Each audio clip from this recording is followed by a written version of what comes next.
ஓம் ஸ்ரீ வராகி தாயே போற்றி.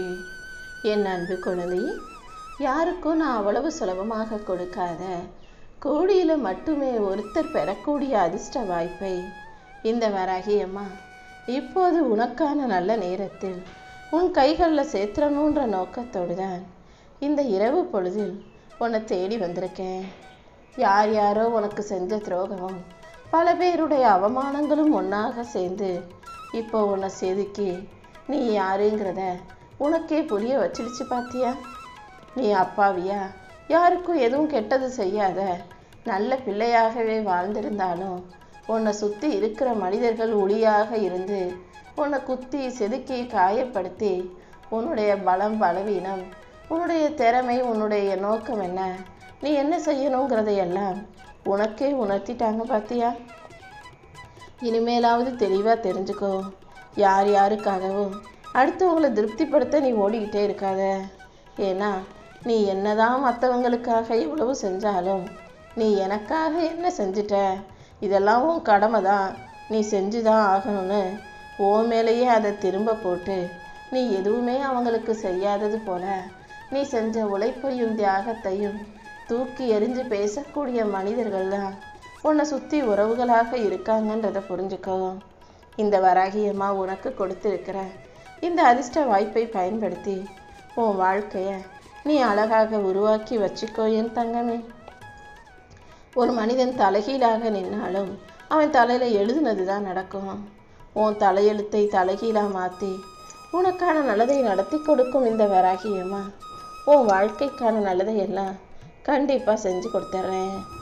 அடுத்தவங்களை திட்டிட்டு, அடுத்தவங்களை கேலி பண்ணிட்டு, அடுத்தவங்களை அசிங்கப்படுத்திட்டு அப்புறமா போய் சிரிச்சுக்கிட்டே சமாதானம் பண்ணால் அது எந்த விதத்திலும் பிரயோஜனம் கிடையாது. உன்னை யாராவது அப்படி சமாதானப்படுத்தினாலும் நீ அவங்கள கண்டுக்க வேணாம். நீ யாரையாவது கேலி பண்ணி கிண்டல் பண்ணி ஏளனமாக பேசிட்டு அப்புறமா போய் வருத்தப்படுறேன்னு அன்பு காட்டி சமாதானம் சொல்ல வேண்டாம் என்று சொல்லவே. அசிங்கப்படுத்திட்டு அப்புறமா சமாளிக்கிறதும் சமாதானம் செய்கிறதும் பகலில் ஏற்றி வைக்கக்கூடிய விளக்குக்கு சமம். பகல் பொழுதுதான் வெளிச்சமாக இருக்குமே, அப்புறம் எதுக்கு விளக்கு? அதே போல தான் நீ அடுத்தவங்க மனசை நோகடிச்சிட்ட. தெரியாமல் செஞ்சாலும் பரவாயில்ல, தெரிஞ்சு தான் பேசுகிறீங்க, எல்லாத்தையும் தெரிஞ்சே செஞ்சுட்டு அப்புறம் தெரியாமல் சொல்லிட்டேன், தெரியாமல் பேசிட்டேன்னா என்ன அர்த்தம்? சில விஷயங்களை பேசுகிறதுக்கு முன்னாடியே யோசித்து பேச கற்றுக்கோ. ஒரு மனுஷனுக்கு பசி இருக்கும்போது கொடுக்குற உணவுக்கும் பசி அடங்கிய பிறகு கொடுக்குற உணவுக்கும் வித்தியாசம் இருக்குது தானே? பசி அடங்கின பிறகு அவங்களுக்கு உணவு கொடுத்து பிரயோஜனம் இல்லை. அதே போல தான் ஒரு மனுஷனுக்கு ஆறுதல் தேவைப்படும் போதும் அன்பு தேவைப்படும் போதும் கூட இருக்கணுமே தவிர அதுக்கப்புறம் உனக்காக நான் இருக்கேன்னு சொல்லி என்ன பிரயோஜனம்? எப்போதும் யாருக்காவது ஒருத்தருக்கு ஒன்றுன்னா நீ ஆளாக ஓடி போய் நிற்கிற, வேலை செய்கிற, உதவி செய்கிற, எல்லாம் சரிதான். ஆனால் அது யாருக்கு தேவைப்படுது, உன் உதவியை யார் எதிர்பார்க்குறாங்கன்னு தெரிஞ்சுக்கிட்டு நல்லவங்களுக்கு நீ செஞ்சினா அது கொஞ்சம் பிரயோஜனப்படும் அல்லவா? வாழ்க்கையை பார்த்து ஒருபோதும் கஷ்டப்படணுமான்னு பயப்படாதே. கஷ்டப்படணுமேனு பயந்தினா நீ இஷ்டப்பட்ட விஷயங்களை அடைய முடியாது. நீ ஆசைப்பட்டது நடக்கணும்னாலும் சரி, நீ இஷ்டப்பட்டது வாழ்க்கையில் நல்லபடியாக கிடைக்கணும்னாலும் சரி, அதுக்காக கொஞ்சம் கஷ்டப்படுறதுல தப்பு இல்லை. கஷ்டப்பட்டு காத்திருக்கும் போது கிடைக்கிற விஷயங்களுக்கு தான் மதிப்பு மிகப்பெரிய அளவில் இருக்கும். எப்போதும் உன் வாழ்க்கையில் எவ்வளவு காலம் ஆனாலும் சும்மா மட்டும் சோர்ந்து போய் மூளையில் உக்காந்துடாத. உன்னால் என்ன முடியுமோ எதையாவது ஒன்றை செஞ்சுக்கிட்டே இரு. ஏன்னா இந்த உலகத்தில் சும்மா நிற்கிற குதிரைக்கு மதிப்பு கிடையாது. ஓடிக்கிட்டே இருக்கிற குதிரைக்கு தான் மதிப்பு இருக்கிறது போல மனிதர்கள் உழைக்கும் போதும் நடமாடும் போதும் வேலை செய்யும் போதும் தான் அவனை மனுஷனாகவே மதிப்பாங்க. நீ ஒருபோதும் ஓய்வெடுக்கலாம் உட்காரலாம்னு நினைக்காதே என் தங்கமே. வாழ்க்கையில் ஓடிக்கிட்டே இருக்கின்றேனா உனக்காக ஏதாவது ஒரு வேலை, ஏதாவது ஒரு முயற்சி, எதையாவது ஒரு உழைப்புன்னு கொடுத்துக்கிட்டே இருந்தீன்னா கண்டிப்பாக உனக்கான மதிப்பு உன்னை தேடி வரும். உன்னால் முடியுங்கிறத முதல்ல நீ நம்பு.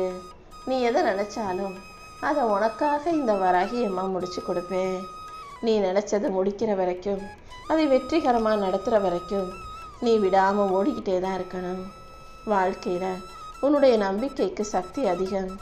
உன் இலக்கை அடையும் வரையிலும் நீ ஓடிக்கிட்டே இருக்கும்போது இந்த வராகி அம்மா நானும் உனக்கு துணையாக வந்து உன் வாழ்க்கையில் வெற்றிகளை கொடுப்பேன் என் செல்லமே. கஷ்டம் வரும்போது நீ சிரிச்ச, ஆனால் கஷ்டம் குறையல. கவலைப்படும் போதும் கூட மனசில் அத்தனை கவலைகளையும் வச்சுக்கிட்டு வெளியே எல்லாருக்கிட்டையும் சிரிச்சுக்கிட்டு தான் இருந்த. அதுக்காக உன் கவலை குறைஞ்சி போயிருச்சா? கஷ்டம் வந்தாலும் கவலை வந்தாலும் அழுக வந்தாலும் யாராவது உன்னை ஏமாத்தினாலுமே கூட சிரிச்சுக்கிட்டே தான் நீ அத்தனையும் கடந்து போகிற.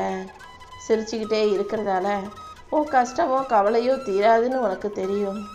இருந்தாலும் அதை தாண்டி என்னைக்காவது ஒரு நாள் இது சரியாயிருன்ற நம்பிக்கையோட நம்ம வாழ்க்கை இப்படியே இருந்துடாதுன்ற நம்பிக்கையோடு தானே சிரிச்சுக்கிட்டே சமாளிச்சுக்கிட்டு வாழ்ந்துக்கிட்டு இருக்க. கண்டிப்பா இந்த வராகி அம்மா உன் நம்பிக்கையை பொய்யாக்க மாட்டேன். கூடிய சீக்கிரம் உன் அழுகை, ஏமாற்றம், கஷ்டம், கவலைன்னு அத்தனையும் நான் முடிவுக்கு கொண்டு வந்துடுறேன். பேசுகிற ஒரு வார்த்தையில் எந்த உறவு எப்படி வேணாலும் முறிஞ்சு போகலாம். எந்த வார்த்தையும் உறவுகளிடம் பேசும்போது தான் நீ இன்னும் கவனமாக பேசணும்.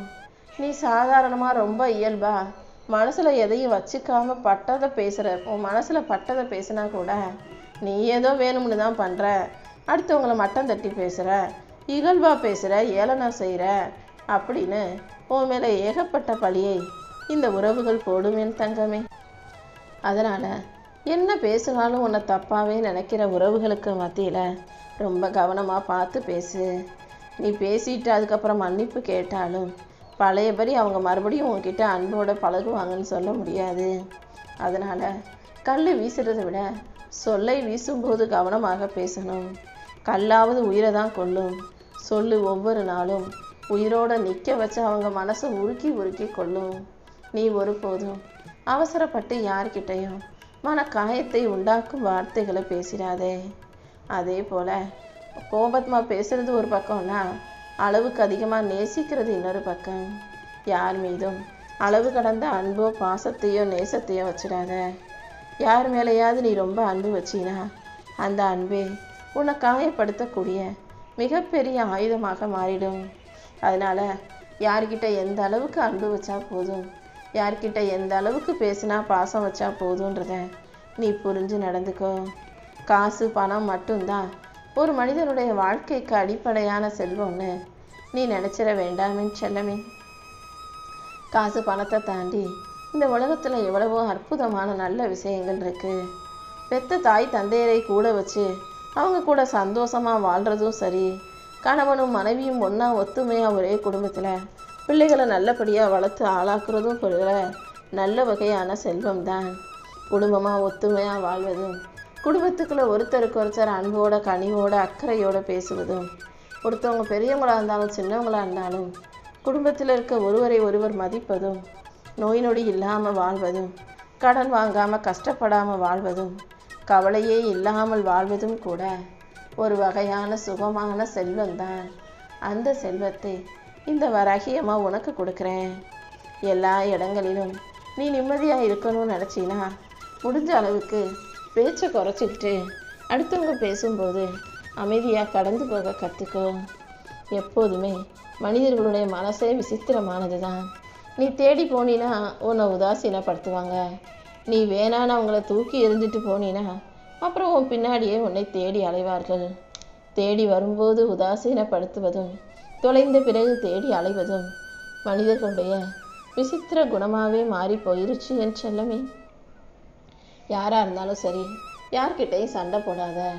இன்றைக்கி நீ சண்டை போட்டுட்டு நாளைக்கு அவங்கள சமாதானம் பண்ணிக்கலான்னு நினச்சின்னா நாளைக்கு அவங்க உயிரோடு இல்லைன்னா என்ன பண்ணுவேன்?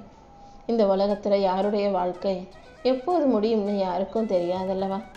முடிஞ்ச வரைக்கும் யார்கிட்டையும் சண்டை போடாத. எல்லாருக்கிட்டையும் கொஞ்சம் ஒத்துமையாக விட்டு கொடுத்து அனுசரிச்சுப்போ. உயிரோடு இருக்கும்போதே மற்றவங்களுடைய உணர்வுகளை புரிஞ்சுக்கணும். ஏதாவது ஒரு விஷயம் உடஞ்ச பிறகு என்னதான் ஒட்ட வச்சாலும் அதன் பழைய அழகு மீண்டும் வராது தானே. அதுபோல தான் சில மனிதர்களிடம் சண்டை போட்டாலோ அல்லது வருத்தத்தையும் மனஸ்தாபத்தையும் உண்டாக்கிட்டாலோ அப்புறம் பழைய அன்பை பெற முடியாது. நீயும் பாறை போல உறுதியாக தைரியமாக இருக்கணும்னு தான் ஆசைப்படுற. ஆனால் ஒவ்வொரு விஷயமும் உன் வாழ்க்கையில் நடக்கக்கூடிய விஷயங்கள் எல்லாம் உன் மனசை சுலபமாக நொறுக்கி விழுகிறதல்லவா. உன் மனசை நொறுக்கிற விஷயமா இருந்தாலும் சரி, உன் மனசை உடைச்சி உன்னை காயப்படுத்துகிற விஷயமா இருந்தாலும் சரி, அத்தனையும் சரி செய்ய இந்த வராகி அம்மா இருக்கேன்றதை மறந்துடாத. நீ தனியாக இல்லை. இந்த வராகி அம்மா நான் உன் கூட உன்னை சுற்றி உன் மூச்சு காற்றுலையும் கலந்தே தான் இருக்கேன். நீ எப்போ என்னை கூப்பிட்டாலும் நான் உனக்காக ஓடி வர தயாராக இருக்கேன். வாழ்க்கையில் உனக்கு யாரும் இல்லைன்னு மட்டும் நினச்சிடாத. உனக்காக தான் நான் எப்போதும் உனக்கான வாழ்க்கையை அமைச்சிக்கிட்டு உன் கூடவே நின்றுக்கிட்டு இருக்கேன்றதை புரிஞ்சுக்கிட்டு வாழ்க்கையை நீ சிறப்பாக செம்மையாக வாழ தயாராகு. வாழ்க்கையை எப்போ பார்த்தாலும் நீ குறை சொல்லிக்கிட்டே இருக்க. உனக்கு அது சரியாக அமையலை, இது சரியாக அமையலை, அது கிடைக்கல, இது கிடைக்கல, அது இல்லை, இது இல்லைன்னு வாழ்க்கையை எப்போ பார்த்தாலும் குறை சொல்லிக்கிட்டே இருக்கல. நான் உனக்காக என்னென்ன கொடுத்துருக்கேன்றதை நீ தெரிஞ்சுக்கணும்னா ஒன்றும் இல்லை, பக்கத்தில் இருக்க ஏதாவது ஒரு மருத்துவமனைக்கு போய் பாரு. அங்கே இருக்கிற ஒவ்வொருத்தரும் ஒவ்வொரு ஆரோக்கிய குறைபாட்டிலையும் ஒவ்வொரு நோய் நொடிகள்லையும் கஷ்டப்படுறத பார்த்தீங்கன்னா ஆரோக்கியத்தை விட வேறு எதுவுமே பெருசில்லை. ஆரோக்கிய செல்வத்தை எனக்கு என் வராகி அம்மா கொடுத்துருக்காங்க. நான் நல்லா கை காலோட சுகமாக சந்தோஷமாக நிம்மதியாக தான் இருக்கேன்ற எண்ணம் உனக்கே வந்துடும் என் தங்கமே. எத்தனையோ பேர் சிறைச்சாலையிலையும் மருத்துவமனையிலையும் அங்கிருந்து விலகி வெளியே வர முடியாத அளவுக்கு அடிமையாக அங்கேயே தான் இருந்தே ஆகணுன்ற கட்டாயத்தோட உடம்பு சரியில்லாமல் தப்பு செஞ்சிட்டும் தப்பு செய்யாமலும்னு அதிலும் இதிலும் ஆட்டிக்கிட்டு முழிக்கும்போது நான் இந்த அளவுக்கு உன் வாழ்க்கை நல்லா அமைச்சு கொடுத்துருக்கேன்னு சந்தோஷப்படு. யார் உன்னை விமர்சனம் செஞ்சாலும் துரோகம் செஞ்சாலும் அவங்க உன் கூடவே இருந்தாலும் சரி, உனக்கு அவங்கள காயப்படுத்தவும் கஷ்டப்படுத்தவும் வாய்ப்பு கிடைச்சாலும் கூட கஷ்டப்படுத்தாமல் அமைதியாக கடந்து போகிறது தான் உச்சபட்சமாக நீ பக்குவம் அடைஞ்சிட்டேங்கிறதுக்கு அடையாளம். உன்னை யார் என்ன செஞ்சாலும் அவங்களுக்கு நீ பதிலடி கொடுக்க வேணாம். உன் சார்பில் பதிலடி கொடுக்க இந்த வராகி அம்மா நான் இருக்கேன். மிஞ்சி மிஞ்சி போனால் நீ என்ன செய்வியோ அதை விட பல மடங்கு 10 மடங்கு இந்த வராகி அம்மா அவங்களுக்கு பதிலடி கொடுப்பேன். நீ வாழ்க்கையில் உயரணும் முன்னேறணுன்ற லட்சியத்தோடு வாழ்ந்துக்கிட்டு இருக்க. அப்படி இருக்கும்போது இப்படிப்பட்ட தேவையில்லாத அற்ப மனிதர்களுக்கெல்லாம் நீ நேரம் செலவழித்து யோசிக்க வேண்டாம். உன் வாழ்க்கையை நீ முன்னேறணுன்ற நினைப்போட அத்தனையும் தாண்டி கடந்து போய்கிட்டே இரு. எவ்வளவோ கஷ்டங்களையும் வழிகளையும் கொடுத்த உனக்கு இந்த வராகியம்மா நல்ல வழியை காட்டாமலா விட்டுடுவேன்.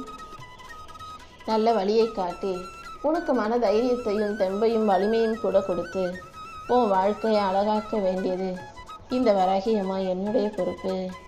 எந்த விஷயத்தையும் தெரிஞ்சுக்கிட்டேன்னு சொல்கிறத விட தெளிவாகிட்டேன்னு சொல்கிறது தான் சரியான அனுபவமாக இருக்கும். எல்லா விஷயங்களையும் தெளிவாக புரிந்து கொள்ளக்கூடிய தெளிவாக உணர்ந்து பேசக்கூடிய புத்திசாலி பிள்ளையாரு.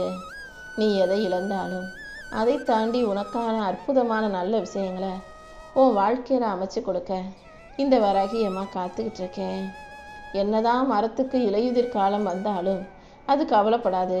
ஏன்னா அதுக்கு நல்லா தெரியும் மறுபடியும் துளிர்காலம்னு ஒன்று வரும், அதில் புது புது இலைகள் அழகாக பூத்து காய்க்கும்னு.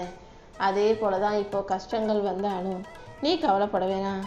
கூடிய சீக்கிரம் உனக்கான இனிமையான மகிழ்ச்சியான சந்தோஷமான எதிர்காலம் வந்து உன்னை நல்லபடியாக வாழ வச்சு உன் வாழ்க்கையில் உன்னை நிம்மதிப்படுத்தும் என் தங்கமே.